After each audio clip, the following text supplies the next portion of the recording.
Honorable Minister of External Affairs of India, esteemed Dr. Jaishankar, distinguished guests, ladies and gentlemen. I address you tonight not only in my own capacity, but also on behalf of fellow ambassadors with whom we co-host this solemn reception. We warmly welcome you, esteemed Dr. Jaishankar, and the ever-charming Mrs. Jaishankar, on this sacred date, the 9th of May, 80 years ago, on this day, the Third Reich signed the Act of Unconditional Surrender to the anti-Hitler coalition, thus ending the most devastating war in human history. It is the occasion to salute the courage, the endurance, and the resourcefulness of all who fought and worked for the victory. Soldiers, sailors, airmen, doctors and nurses, home front workers and farmers, and all steadfast peoples of every land who stood against evil. We honor the strength and gallantry of our allies who did so much to make the victory possible. Our rejoicing is sobered and subdued by a supreme consciousness of the terrible price we had paid to rid the world of Hitler and his misanthropic band. We echo the words of India's first Prime Minister, Pandit Jawaharlal Nehru, who said, "The Soviet Union has borne the brunt of the Nazi onslaught, and its victories have changed the course of the war. The tremendous sacrifices of its people, the destruction of its cities, and the loss of millions have not broken its spirit. This is not merely a military achievement, but a triumph of a human will." The strength of all peoples of the then Soviet Union was tested to the limit by the most brutal conflict in human history. Together, they formed the unbreakable front against the Nazi war machine. Their sacrifice was immense.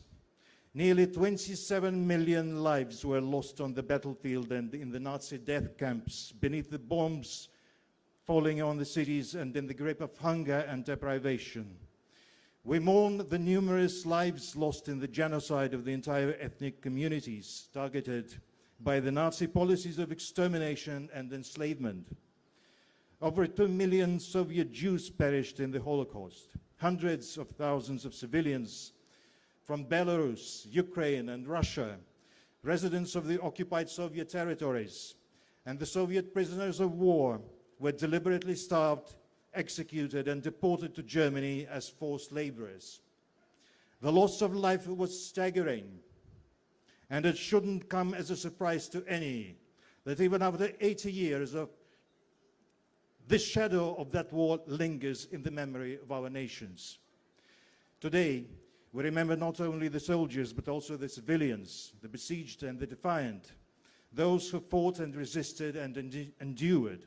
We honor the defenders of Leningrad, who went through 900 days of starvation and shelling, the heroic resistance of the Brest Fortress, Odessa and Sevastopol, the unbending spirit of Stalingrad and Moscow, the steadfast defense of the Caucasus, and the unrelenting resistance of the Belarusian partisans.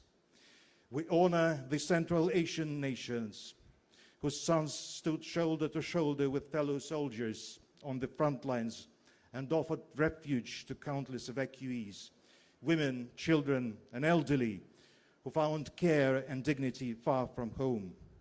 We pay tribute to the Red Army, which liberated the prisoners of Auschwitz and other Nazi death camps and brought freedom back to Europe.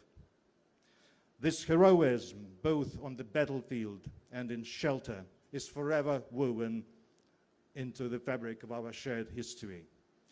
We remember too, with profound appreciation, the solidarity of the Indian people.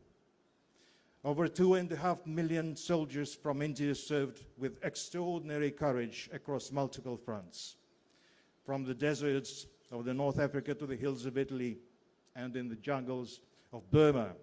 Indian troops were instrumental in safeguarding a vital Lend-Lease transportation route in Iran, delivering important supplies to the Soviet Union.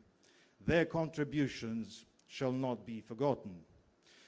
Dear friends, I request you to stand up for a minute of silence in memory of all who made the ultimate sacrifice so that future generations may live in freedom and peace.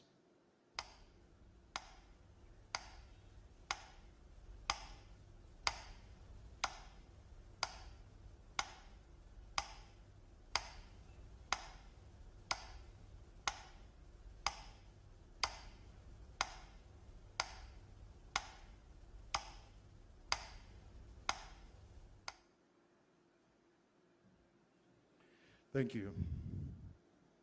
The cost of that great victory was terrible. It is not ours to squander. We must guard the memory of fallen heroes with solemn care as a moral compass for the future.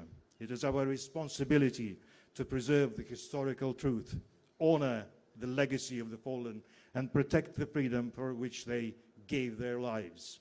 Any attempts to revive the Nazi ideology are criminal and totally unacceptable.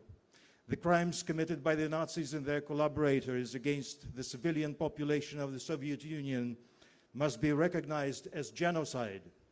It is therefore important that the year of 80th anniversary of the Great Patriotic War has been declared in the Commonwealth of Independent States as a year of peace and unity in the fight against Nazism. We call upon the international community to be guided by the enduring principles of mutual respect and sovereign equality, and other foundational principles of the United Nations Charter in their totality, which itself was enabled by our shared victory in the Second World War. On this occasion, we should redouble our commitment to ensure that the horrors of the past are never repeated. Ladies and gentlemen, I wholeheartedly congratulate you on the great victory in the Great Patriotic War. Hurrah!